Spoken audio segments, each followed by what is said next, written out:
गाड़ी रोक दे भाई, 1 मिनट गाड़ी रोक दे भाई,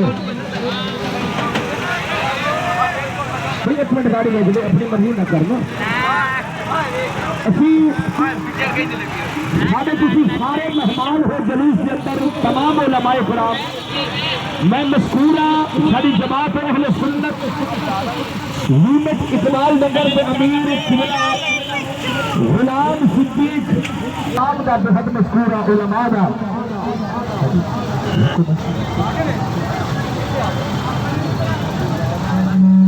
हाँ जी, और किबला अल्लामा कारी उबैदुर रहमान साहब इजहार ख्याल फरमान के इंशाअल्लाह फिर इस रोड में होते सब रवा दवा करेंगे। 1 मिनट भाई रोक दे, 1 मिनट भाई, गाड़ी वाले भाई रोको नहीं, गाड़ी वाले भाई रोक, उलमा गाड़ी में से सवार में सारी जमात अहले सुन्नत की क़यादत। हाँ, जब भी दोनों आती है ना वो भी पिछले से रवाना हो गए तो ज्यादा देर नहीं रुकना, मेहरबानी। अल्लामा कारी उबैदुर रहमान साहब इजहार ख्याल फरमान दे, एक दफा नारे का जवाब देगी, नारे तकबीर। लंगर तकसीम किया जी माशाअल्लाह जी, लंगर का जी 12.5 तक जो दोस्तों ने इस्तेमाल किया, नारे तकबीर।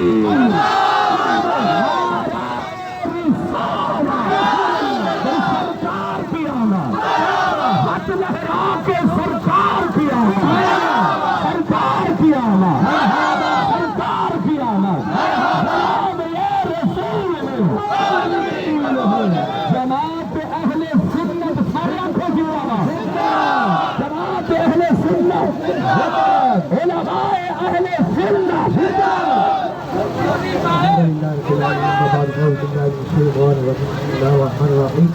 तमाम बुजुर्ग नौजवान साथी जितने भी जुलूसों में शामिल हैं, 12-14 वालों की तरफ आमदीद है और एक बड़ा शुक्रिया अदा करने हैं कि 12-14 वालों ने ये तारी आमद इस्तेमाल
DJ Sabah, DJ Sabah, DJ Sabah.